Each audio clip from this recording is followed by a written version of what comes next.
하나님의 말씀은 시편 60편 1절에서 4절까지 되겠습니다. 시편 60편 1절에서 4절까지 말씀 제가 봉독에 올립니다. 60편 1절 하나님이여 주께서 우리를 버려 흩으셨고 분노하셨사오나 지금은 우리를 회복시키소서. 주께서 땅을 진동시키사 갈라지게 하셨사오니 그 틈을 기우소서. 땅이 요동함이니이다.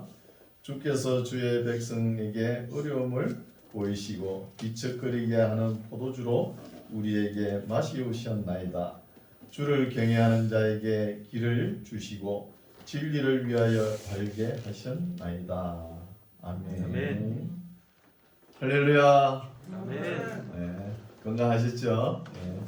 오늘도 하나님께서 화창한 날씨를 주시고 또 우리의 발걸음을 예배당으로 인도해 주신 하나님의 뜻이 있겠죠. 네. 그 뜻을 우리가 마음속에 잘 담아가시기 바랍니다. 뭘로 담아가는 거예요? 말씀으로 담아가는 거예요. 예, 오늘 말씀은 다윗의 교훈시라는 제목으로 은혜 받고자 합니다. 다윗이 참 하나님 보시기에 합한 자라 이렇게 생각했지만 그래도 인생 역경을 돌이켜 보면 너무나 어려운 점이 많지요. 어려운 점이 많은 것을 그냥 삶을 포기했다 그러면 이렇게 좋은 시가 나오지 않았을 거예요. 그것을 어려움이 있지만 그것을 겪어나가고 인내하고 통과했기 때문에 이 시가 값진 것이에요. 그래서 우리에게 주시는 교훈이 뭔가 이것을 오늘 살펴보겠습니다.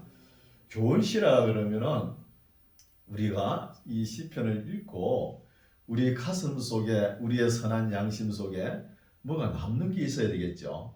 그래서 쭉 읽어보고 글자나 공부하고 넘어가 버리면 안 되잖아요. 우리에게 교훈이 무엇인가 이렇게 깨닫는 것이 사람이 되어간다는 거예요. 사람이 되어가지고 뭘 깨닫지 못한다. 이건 참 문제가 되죠. 그래서 우리 하나님께서는 우리에게 생명을 주셨다는 것에 참 우리는 너무나 감사해야 돼요. 지금 농번기잖아요. 밭에 곡식을 심으면은 이 곡식이 해가 갠날 이렇게 오늘같이 맑은 날에 생명이 있으면은 더 잘 살아요. 근데 이 생명이 죽었다 그러면은 그냥 이 햇빛에 타들어가 버려요. 생명이 없는 거는. 그리고 비 오는 날 더 잘 되죠. 물 주면은. 그래서 생명이 있는 거는 갠날이나 비 오는 날에는 더 잘 되는 거예요. 생명이 없는 거는 갠날에 타들어가고 비 오는 날에 썩어 들어가죠. 씨앗이 안 좋은 것이잖아요. 그러잖아요. 또 곡식도 보면 어때요? 한쪽으로 바람이 불면은 한쪽으로 기우치가 싹 쓰러지죠. 또 바람이 반대로 불면은 또 바로 서는 거예요. 바로 섰다가 바람을 더 세게 불면 또 반대로 엎어지고 이렇게 되는 거예요. 그냥 왔다 갔다 하면서 이 곡식도 성장하는 거예요. 성장하면서 가지가 굵어지고 꽃이 피고 열매를 맺는 거예요. 그래서 우리 인생길도 어려움과 고통, 환난이 있어요, 없어요? 다 있는 거예요. 다 있으면서 이런 것을 통과하면서 우리의 신앙과 믿음이 성화되고 성숙된 모습으로 하나님 앞에 나아갈 줄 믿습니다. 그래서 우리 시편에 있지 않습니까? 너희가 행통할 때는 찬송하고 또 공부할 때는 생각하라 이런 말씀이 있어요. 이런 말씀을 왜 주셨겠네요? 왜 주셨을까요? 그죠? 누구나 장래 일을 장담하지 못하게끔 하나님께서 만들어 놓으신 거예요. 우리가 때로는 무슨 사업을 하든 어떤 일을 하든 형통할 때가 있죠. 그러다 그 형통이 계속 됩니까? 안 되는 거예요. 또 때로는 주춤할 때도 있잖아요. 그래서 이것을 병행하게끔 하나님께서 만들어 놓으셨다는 거예요. 또 우리가 하나님 앞에 이것을 그냥 일사천리로 인생 7, 80 살면서 처음부터 끝까지 잘 되고 이러면 인생에 의미가 없는 거예요. 좀 어려움도 겪어보고 이렇게 해야 하나님도 찾고 여러분 잘 돼 보세요. 하나님 안 찾아요. 잘 되는데 왜 하나님 찾습니까? 어려움이 있고 질구가 있고 고통이 있으니까 하나님 아버지 하면서 예배당에 오는 거예요. 그래서 이런 것을 우리가 알 수 있습니다. 행동할 때는 찬송하고 공부할 때는 생각하라. 어느 누구도 자기 장래일을 장담하지 못하게끔 하나님께서 만들어 놓으신 거예요. 이런 것을 오늘 교훈으로 우리가 받아들여야 됩니다. 예. 이제 본문으로 들어가고 있습니다. 60편 1절 하나님이여 주께서 우리를 버려 흩으셨고 분노하셨사오나 지금은 우리를 회복시키소서 하는 거예요. 하나님께서 이스라엘 백성들이 말을 안 들으니까 어떻게 했습니까? 예? 그 바벨론 나라에 팔아버렸잖아요. 바벨론 나라에. 그 또 흩어버렸죠. 흩어버리고 이제는 바벨론에 가서 좀 교육을 받고 돌아와서는 하나님 보시기에 나를 잘 섬기겠다 그랬는데 또 그 뒤에 역사를 보면 또 어때요? 또 어두워져 갔죠. 왕들을 세워도 그렇고 또 어두워져 가는 거예요. 그래서 이제는 제발 좀 회복시켜 주시옵소서 하는 다윗의 기도가 되죠.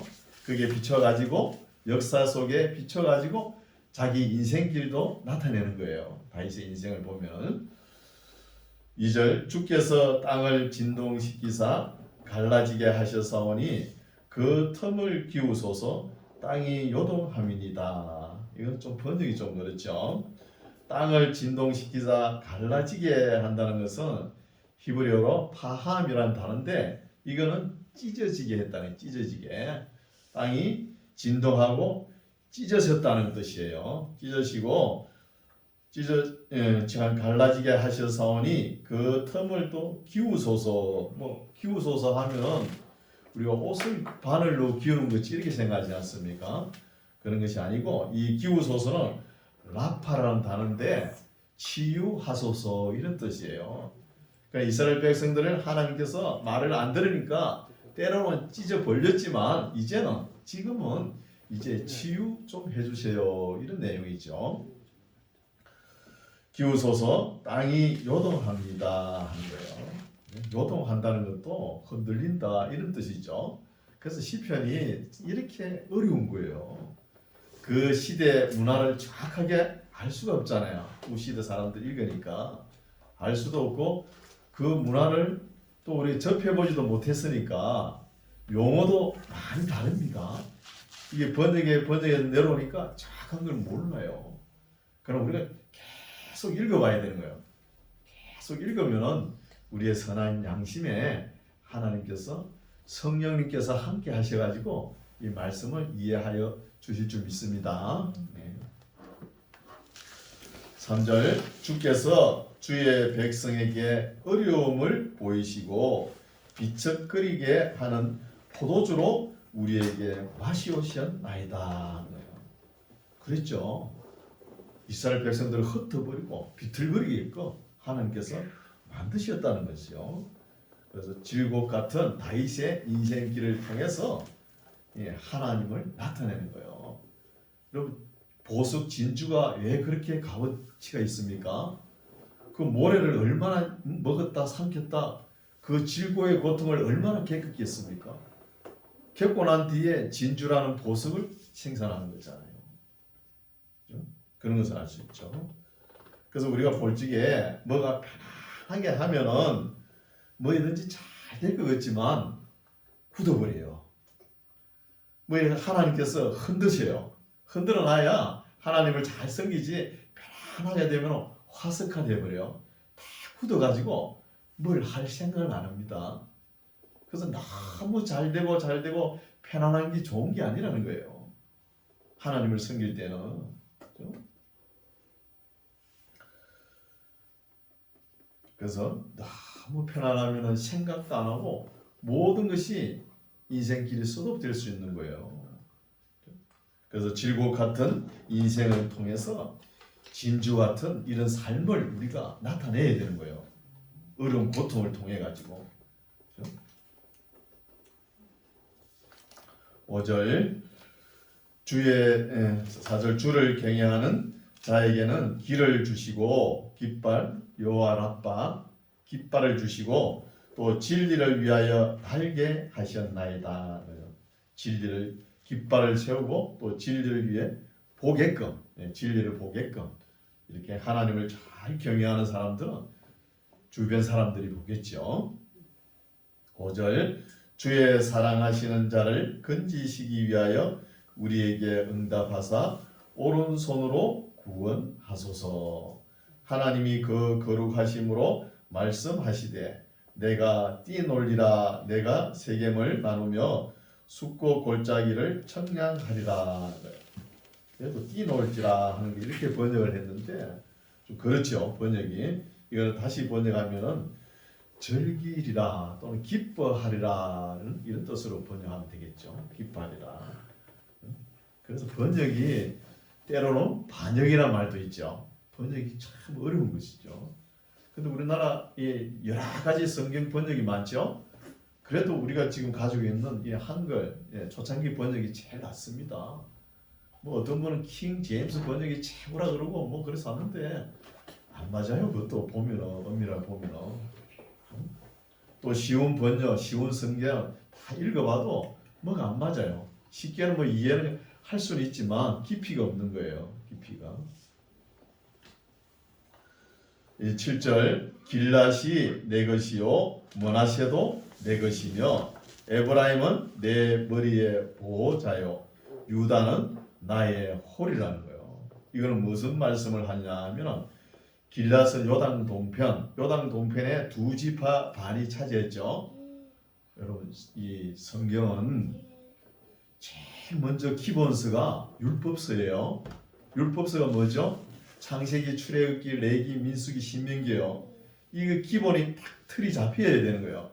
틀이 잡혀 있고 그 위에 역사서를 얹혀야 되는 거예요. 역사서 12권이 있죠. 여호수아, 사사기, 룻기, 사무엘 상하, 역대 상하 있잖아요. 에스라, 에스더 이것을 얹히고 또 그 위에 예언서 17권을 얹히고 또 시가서 5권 요게 구약의 39권입니다. 그 기본 위에 역사서, 예언서가 얹혀야 되는 거예요. 율법서를 모르고 역사서, 예언서를 먼저 하면 또 안 맞아요. 이해가 안 나는 거예요. 여기에 지금 역사가 나오는 거예요. 7절에 길랏 이런 단어가 나오면 요단강 동편이다. 이걸 알아야 되는 거예요. 요단강 동편에 여호수아가 가나안 땅을 차지할 때 요단강 동편에는 두 지파 반이 땅을 차지했죠. 므낫세 반 지파하고 로벤 지파와 갓 지파가 차지했잖아요. 그쪽 지역을 이야기하는 거예요. 므낫세 반 지파가 차지한 거. 길랏이 내 것이요 므낫세도 내 것이며 누구 것이라고요? 하나님의 것이라는 거예요. 또 에브라임은 내 머리의 보호자요. 유다는 나의 홀, 지휘봉이라는 거예요. 유다 혈통으로 통하여 다윗부터 우리 예수 그리스도가 나오지 않습니까? 그런데 율법서를 모르면은 역사서도 모르고 역사서 모르면은 예언서도 모르고 예언서 모르면은 시가서도 모른다는 거예요. 이걸 다 모르면 신약을 이해할 수 있습니까? 이해를 못 한다는 거예요. 그래서 구약이 중요하다는 거예요. 구약을 알고 신약을 넘어가야 우리 예수님께서 어떻게 오셨고 오신 목적이 무엇인지 그게 환하게 들여다 보이지 않습니까? 그래서 유다는 나의 홀이요 지휘봉이요 또 8절은 모압은 내 목욕통이라 에돔에는 내 신을 던지리라 블레셋아 나를 인하여 외치라 하셨다는 거예요. 이 말씀도 이해하기가 어려운데 그런데 이스라엘 12지파를 통하여 하나님께서 역사를 써내려 가시잖아요. 그 주변 나라 모압 나라 에돔 이런 나라들은 하나님 보시기에 그냥 목욕탕이라는 거예요. 목욕통도 되고 또 신을 던져버린다고 그러면은 이 신이라 그러면은 던지는 사람보다 더 낫잖아요. 그러니까 주변 나라들은 다 목욕통이고 신보다도 못하다는 거예요. 우리가 신는 신발보다도. 그렇게 아마 풍자를 한 것 같아요. 그러면은 우리가 60편 제일 제목 보십시다. 제목 있죠? 제가 읽어드릴게요. 다윗이 교훈하기 위하여 지은 믹담이라는 단어 나오죠. 믹담이라는 단어가 풍자예요. 풍자. 예, 풍자시거든요. 풍자를 어떻게 의미해서 하느냐. 풍자를 그러면은 아무 힘없고 약한 사람들이 강하고 악한 사람을 비꼬아 가지고 이야기하는 거예요. 비웃으면서 풍자한다 이렇게 하죠. 우리나라 이조 역사도 그렇잖아요. 아주 아주 권력가에 빌붙어 있는 사람들은 그런 거 모르지만 그래도 강골이고 좀 지조가 있는 사람들은 전부 다 기양 다 갔잖아요. 아랫역으로 가가지고 거기서 그 똑바른 소리를 하는 거예요. 하면서 중앙에서 정치를 잘못하면은 풍자시로 막 적어가지고 중앙으로 보내잖아요. 그런 시대도 있었잖아요. 그런 것처럼 지금은 이스라엘 나라가 지금 다윗이 겪고 있는 시대에 어렵고 힘들지만 어렵고 힘들 때 주변 나라들이 얼마나 이스라엘 나라 보고 욕을 했을까요? 하나님을 섬긴다는 나라가 저렇게 사냐? 바벨론 포로 잡혀가고 또 갔다 와서도 나라가 어지럽고 또 변변치 못하잖아요. 그걸 보고 모압이나 에돔 사람들이 막 뭐라 그러니까 듣기 싫어가지고 이렇게 풍자로 해놓은 거예요. 듣기 싫어가지고. 그래가지고 위하여 지은 믹담 영장으로 수산 에드스에 맞춘 노래. 다윗이 아람 나하라임과 아람 소바와 싸우는 중에 요압이 돌아와 에돔을 영국에서 쳐서 1만 2천인을 죽인 때에 다윗이 이것을 기록했다는 거예요. 60편을 이해가 가시죠? 네, 기록했다는 것입니다. 풍자하는 의미가 많다는 거예요. 그래서 모압은 내 목욕통이라. 이제 8절에 모압은 내 목욕통이라. 에돔에는 내 신을 던지리라. 블레셋아 나를 인하여 외치라 하셨도다. 그러니까 모압이고 에돔이고 또 암몬이고 이건 낮은 신분에 속한다는 거예요. 낮은 신분에. 9절 누가 나를 이끌어 견고한 성에 들이며 누가 나를 에돔에 인도할고 하나님이여 주께서 우리를 버리지 아니하셨나이까. 하나님이여 주께서 우리 군대와 함께 나아가지 아니하시나이다. 우리를 도와 대적을 치게 하소서. 사람의 구원은 그때입니다. 우리가 하나님을 의지하고 용감히 행하리니 저는 우리의 대적을 밟으실 자심이로다. 누가? 하나님께서. 그래서 보면은 이스라엘 나라는 12지파가 하나가 딱 됐을 때 가나안 정복이 통했습니다. 정복할 때 그죠? 하나가 일체가 돼가지고 정복하지 않습니까? 정복하고 나서가 문제가 되는 거. 정복하고 나서 12지파가 땅을 다 나누고 난 뒤에 어떤 시대가 찾아옵니까? 사사기 시대가 더 찾아오지 않습니까? 사사 시대가 종교 암흑기예요. 360년 동안. 각 지파별로 찢어지니까 나라가 더 힘이 없는 거예요. 우리나라에도 그렇잖아요. 이 지방자치제를 한번 못한 게 원이 돼가지고 저는 분리시키는 거 힘이 없는 거예요. 박정희 시대는 그래도 하나로 딱 묶었잖아요. 그때는 뭘 해도 일을 추진력 있게 했다는 거예요. 지방자치제를 풀어버리니까 뭐 중앙권에 있는 사람들은 이래도 되고 잘 되고 저래도 잘 됩니다. 서울하고 경기권에 있는 사람들 워낙 사람들이 많으니까 잘 돼요. 시골 같은 데 보십시오. 여기 같은 데는 뭐 노인자치제죠. 노인들은 다 계시니까. 그래 돼버린 거예요. 그래서 미국, 독일 같은 경우에도 다시 중앙으로 합치는 거예요. 연방제. 미국도 그렇고. 그래 힘이 있는 거예요. 그렇지.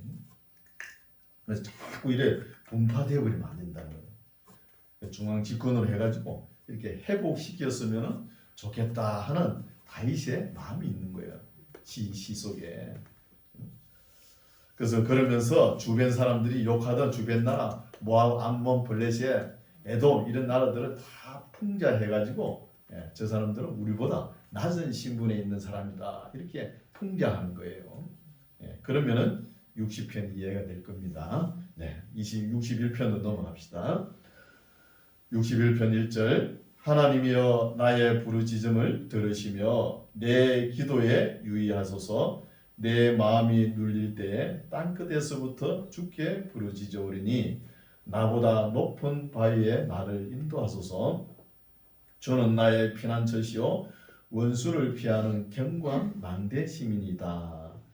다윗이 참 이런 용어를 쓰기를 너무 좋아하죠. 주는 나의 피난처시요 반석이시요 요새시요 또 망대십니다. 이런 말씀을 잘해요. 그래서 하나님께 맡긴다는 거예요. 오늘도 우리가 뭘 하다가 힘들고 우리가 생각할 때 도저히 이거는 못하겠다. 그냥 맡기세요. 하나님께.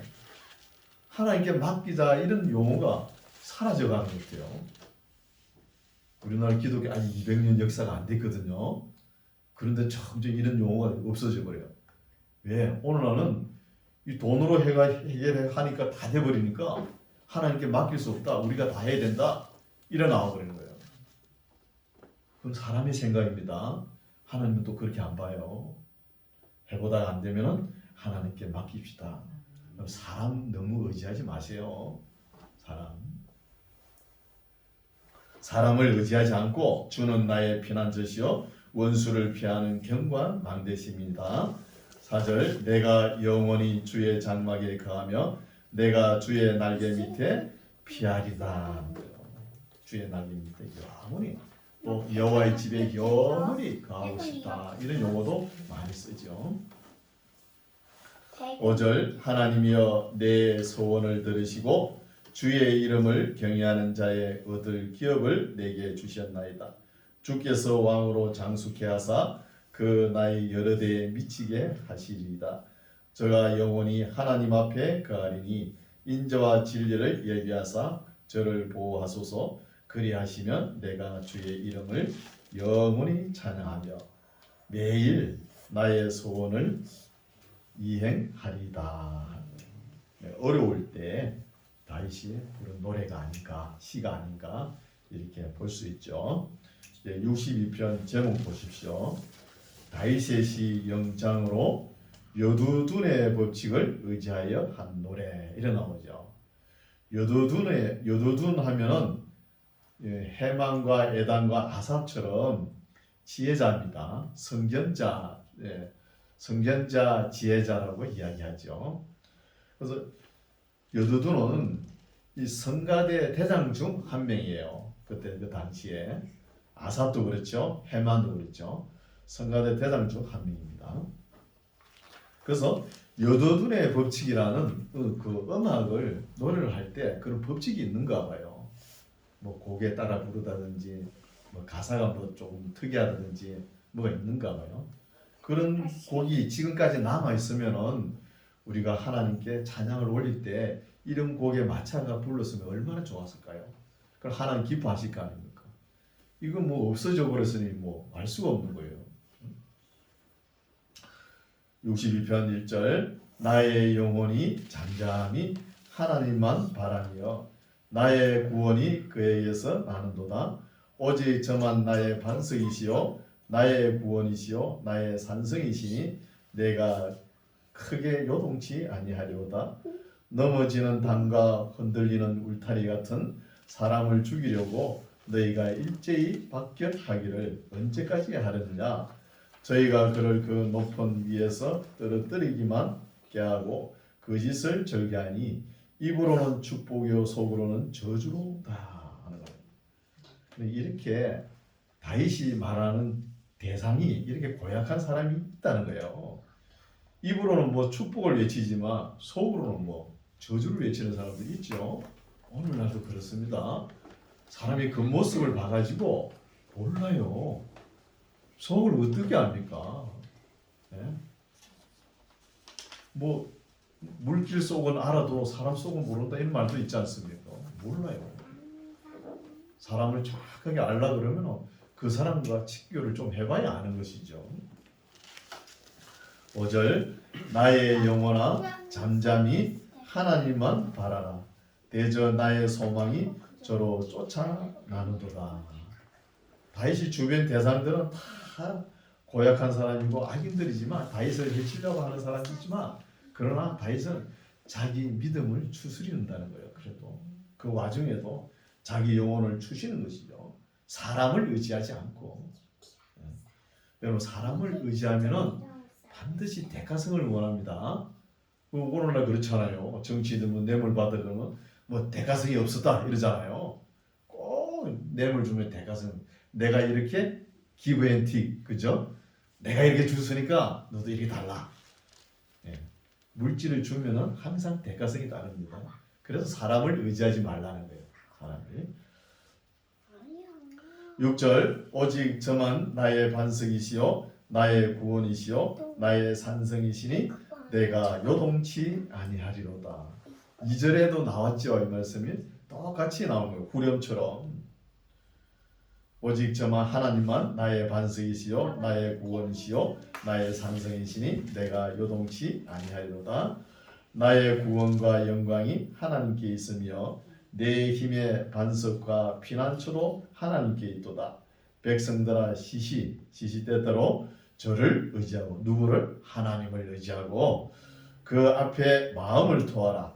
하나님은 우리의 피난처시라는 거예요. 계속 이런 말을 많이 합니다. 피난처라고. 우리는 어때요? 우리의 피난처는 어디입니까? 돈입니까? 하나님입니다. 하나님이 되어야 되는 거예요. 다만 물질은 우리 삶을 편리하게 해주는 것밖에 없어요. 그게 영혼이 있는 것도 아니고 구원이 있는 것도 아닙니다. 예. 백성들아 시시로 저를 의지하고 그 앞에 마음을 토하라. 하나님은 우리의 피난처시로다. 9절 진실로 천한 자도 헛되고 높은 자도 거짓되니 저울에 달면 들려 익김보다 갱하다는 거예요. 익김보다도. 그래서 세상에는 천한 사람도 있고 높은 자도 있죠. 이 천한 자, 높은 자 다 하나님께서 저울을 갖다 놓고 달면은 우리가 내뿜는 익김보다 더 가볍다는 거예요. 우리가 다니엘서 보면은 메네메네 데겔 우바르신 이런 단어가 있죠. 저울에 달아보고 세어보고 달아보고 세어봐도 함량 미달이라는 거예요. 그러니까 바벨론 나라 그거 뭡니까? 느부갓네살이 함량 미달이니까 나라가 망하는 거잖아요. 나라를 망하게 해주는 거잖아요. 그래서 사람을 의지하지 말라는 거예요. 또 사람을 무시해서도 안 됩니다. 또 너무 또 의지 안 해도 안 돼요. 어느 정도 믿어야 되잖아요. 또 사람을 너무 두려워해서도 안 돼요. 그죠? 그래서 애굽 나라를 의지하던 그 애굽 백성들이 보면은 이스라엘 나라도 마찬가지죠. 그 강대국 애굽을 의지할 때 어떤 말이 있습니까? 애굽은 갈대 지팡이라고 해요. 그럼 갈대 지팡이 어때요? 처음에는 꼿꼿하지요. 이래 뭐 힘 안 주고 디딜 때는 그걸 이렇게 딱 쥐고 몸을 기대려고 그러면 딱 부러지잖아요. 부러지고 의지할 건 못 됩니다. 주변 열방 나라 강대국들. 우리도 이스라엘 나라하고 비슷하죠. 강대국에 쌓여 있잖아요. 밑으로 내려가면 일본 있고 위로 올라가면 중국 있고 러시아 있고 뭐 또 바다 건너가면 미국 있고 전부 다 강대국이잖아요. 다 쌓여 있는 거예요. 그럼 우리가 살아가기 위해서는 일정 부분 의지할 때는 의지하지만 거기에 전적으로 의지하지 말라는 거예요. 그러면은 망하는 거예요. 나라가. 그런 역사를 우리가 계속 우리나라 역사를 보면은 우리가 전쟁을 일으켜 가지고 나라를 점령한 거 몇 개 안 돼요. 맨날 침입만 당하잖아요. 침입만. 그런 역사가 있지 않습니까? 그래서 사람을 너무 의지하지 말라는 거예요. 진실로 천한 자도 헛되고 높은 자도 거짓되니 저울에 달면 들려 익김보다 가볍다는 거예요. 갱하다는. 10절 포악을 의지하지 말며 탈취한 것으로 허망하여지지 말며 재물이 늘어도 거기 치심치 말지라는 거예요. 어떤 악하고 강한 사람, 세상 권력자, 포악자, 물질이 많아가지고 탈취한 것 가지고 재물에 그게 너무 마음을 뺏기지 말라는 거예요. 치심치 말라는 거예요.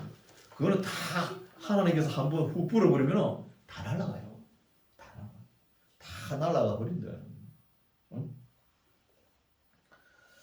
또 진정 어려울 때 우리가 되게 보면은 물질을 많이 의지합니다. 그거 물질이 때로는 도움이 되죠. 그래 영원히 우리의 마음을 편안해하고 그렇지는 않아요. 그렇지 않는 거예요. 어려운 때는 또 도움이 안 될 때도 있습니다. 11절 하나님이 한두 번 하신 말씀을 내가 드러나니 권능은 하나님께 속하였다 하셨도다. 12절 주의 인자함도 주께 속하였사오니 주께서 각 사람이 행한 대로 갚은다는 거예요. 갚으십니다. 이게 하나님의 가치관 시험입니다. 각 사람이 행한 대로 갚는다. 대표적인 인물은 누구예요? 아브라함입니다. 복의 근원, 아브라함, 믿음의 조상 아브라함을 우리가 본받아야 되는 거예요. 아브라함이 어떤 과정을 잘 겪었습니까? 우리는 인생을 살아가면서 세 가지 관계에서 벗어날 수 없죠. 물질과의 관계, 사람과의 관계, 하나님과의 관계를 벗어날 수가 없는 거예요. 우리 그리스도인은 이 관계를 잘 맺어야 되는 거예요. 그 대표적인 인물이 누구예요? 아브라함이잖아요. 아브라함이 초지를 놓고 다투죠. 조카 롯과 초지를 놓고 그 초지가 양떼를 먹일 초지 있잖아요. 그 초지가 아주 옥토높고 그 초지가 좋은 것을 누구에게 주는 거예요? 조카 롯에게 양보하잖아요. 아브라함의 힘으로 그거 못 빼앗겠습니까? 이건 내 거야 하면 되잖아요. 그거 사람 관계가 중요하기 때문에 조카 롯과 그 초지를 양보하는 거예요. 그 물질보다 사람이 우선이라는 거예요. 사람이. 그죠? 또 사람보다 하나님이 우선이에요. 아브라함 100세에 얻은 아들, 그죠? 이삭을 브엘세바에서 3일 길을 걸어가지고 모리아산에서 바칠 때 그 아들 100세에 얻은 아들이에요. 하나님께서 네가 너 아들 내게 바치라 하니까 바치지 않습니다. 사람보다 하나님이 우선이라는 거예요. 이런 관계를 우리가 항상 염두에 둬야 되는 거예요. 어렵고 힘들 때 이런 관계를 깨뜨려 버리면은 우리 예수님께서 이 땅에 오신 목적이 그냥 흐지부지 되는 거예요. 우리와 하나님과의 관계가 끊어진 것을 예수님의 피로 연결된 거잖아요. 그래서 성경 관계가 굉장히 중요합니다. 하나님과의 관계가 중요한 거예요. 교회에 와서도 무슨 일보다도 하나님과의 관계가 더 중요한 거예요. 조그마한 뭘 일 좀 한다고 서로 믿음의 형제 자매끼리 서로 상처를 주고 말로 상처를 주면 안 된다는 거예요. 상처를 주면 그런 일보다 서로 사랑하고 하나님과의 관계를 바르게 맺는 것이 신앙인입니다. 믿음이고요. 63편 한 편 더 보겠습니다. 하나님이여 주는 나의 하나님이시라. 내가 간절히 주를 찾되 물이 없어 마르고 곤핍한 땅에서 내 영혼이 주를 갈망하며 내 육체가 주를 앙모하나이다. 다윗이 가장 어려울 때가 한 두 번 일이 제일 어려웠겠죠. 사울 왕한테 쫓길 때 하고 또 압살롬 날 아들한테 쫓길 때 그때 아마 기록하지 않았나 어려울 때 그 이야기를 하는 것 같아요. 2절 내가 주의 권능과 영광을 보려 하여 이와 같이 성소에서 주를 바라보았나이다. 주의 인자가 생명보다 나음으로 내 입술이 주를 찬양할 것이라. 이러므로 내 평생에 주를 송축하며 주의 이름으로 인하여 내 손을 들리이다. 골수와 기름진 것을 먹은 것 같이 내 영혼이 만족할 것이라. 내 입이 기쁜 입술로 주를 찬송하되 내가 나의 침상에서 주를 기억하며 밤중에 주를 묵상할 때에 하오리니 주는 나의 도움이 되셨습니다. 내가 주의 날개 그늘에서 즐거이 부르리이다. 나의 영혼이 주를 가까이 따르니 주의 오른손이 나를 붙드시거니와 나의 영혼을 찾아 멸하려 하는 저희는 땅 깊은 곳에 들어가며 칼의 세력에 붙임 바 되어 실랑의 밥이 되리이다. 왕은 하나님을 즐거워하리니 주로 맹세한 자마다 자랑할 것이나 거짓말하는 자의 입은 막히리로다. 아마 다윗이 가장 어려울 때 쓴 시가 아닌가. 그러니까 시 제목도 보십시오. 다윗의 시 해가지고 유다 광야에 있을 때 이래 나오지 않습니까? 광야에 있을 때는 뭐 쫓겨다닐 때겠죠. 사울 왕에게 쫓겨다닐 때, 또 압살롬 난에 난을 내가지고 도망갈 때 그때가 아니었나 봅니다. 오늘 말씀은 여기까지인데 이 다윗이 이렇게 다윗은 항상 하나님 앞에 기도할 때 그냥 중언부언 이렇게 기도 안 합니다. 왜 우리가 기도를 왜 중언부언 하냐면은 햇말도 하고 아버지 하나님 그런 말만 막히면 또 하나님 아버지 주여 삼고 뭐 그렇죠. 중언부언 하지 말라 그러잖아요. 기도할 때. 그래 안 하려면 어떻게 해야 돼요? 딱 적어 놓으시오. 적어. 오늘 임재현 집사님 기도 잘하셨죠? 딱 적어가지고 또이 기도 한번 하고 버리지 마세요. 집에 또 쌓아 놓으세요. 쌓아 놨다가 나중에 노트화 하세요. 이게 얼마나 좋습니까? 기도. 다윗도 이렇게 해놨기 때문에 오늘날 후시대에 우리가 읽고 많은 교훈을 얻는 거예요. 기록 안 했으면 어떻게 합니까? 그렇죠? 그래서 다윗은 자기가 알고 있는 아름다운 용어로 많이 다듬습니다. 이 시편 말씀 보면 참 주옥 같은 말씀이에요. 사람이 할 수 있는 아름다운 말을 최대한 살려가지고 이렇게 기록해 놓은 거예요. 또 그래가지고 거기에다 곡을 붙이고 또 가사를 붙이고 또 악기도 자기가 만드는 거예요.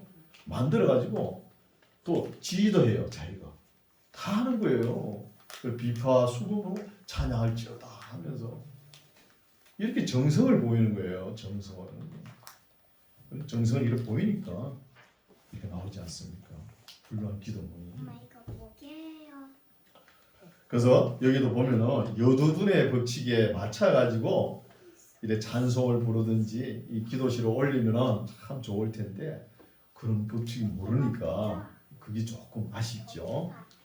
그래서 오늘 말씀 우리가 볼 때 이 시편 말씀을 우리가 많이 읽어야 됩니다. 많이 읽음으로 인해서 우리가 하나님 앞에 기도할 때 기도 용어도 순화가 되는 거예요. 순화되고 성장되고 그럽니다. 기도로 맨날 적어가지고 막 할 수 없잖아요. 뭐 급하게 뭐 신방 갈 때든지 목사님들은 그냥 바로 그 자리에서 하지 않습니까? 성도님들도 다 해야 됩니다. 집사님, 장로님, 권사님 다 해야 되는 거예요. 급하면 어떡합니까? 가는 집에 신방 갔는데 그때 언제 적어가 합니까? 못 하잖아요. 그때는 바로 해야 되는 거예요. 적석에서 할 때 있고 또 이렇게 예배 시간에 또박또박 적어가지고 할 수 있고 자유롭게 하는 거예요. 뭐 적어가면 은혜 안 된다. 그런 소리 하면 안 돼요. 누가 그런 소리 해요? 그죠? 그래서 또박또박 적어가지고 그래 하시기 바랍니다. 그래서 오늘 말씀에 참 다윗이 어렵고 힘들 때 하나님을 의지하죠. 사람을 의지하지 않고 하나님은 나의 피난처시라는 단어가 수없이 나오고요. 나의 반석이시오. 또 나의 산성이시오. 이런 단어가 수없이 나오는 거예요. 우리도 어렵고 힘든 인생길이 있어요, 없어요? 있죠. 있을 때마다 사람을 의지하지 말고 하나님을 의지하고 믿음으로 기쁘며 감사하며 신앙생활하는 저와 여러분 되시기 바랍니다. 아멘. 네, 기도하겠습니다. 하나님 아버지, 오늘도 하나님의 사람 다윗의 교훈 시대를 살펴보았습니다. 이런저런 어려움을 닥칠 때 그 어려움이 어려움으로 끝나지 않고 항상 교훈을 남기기 때문에 그 교훈으로 말미암아 성장하고 성숙되어가는 하나님의 사람들이 되기를 원합니다. 우리의 마음속에 하나님을 향한 아름다운 찬양과 감사와 기도와 간구가 다윗처럼 이렇게 순수해질 때까지 우리의 영을 맑게 하시고 정직한 영을 날마다 새롭게 하여 주시옵소서. 예수님 이름으로 감사드리며 기도드립니다. 아멘.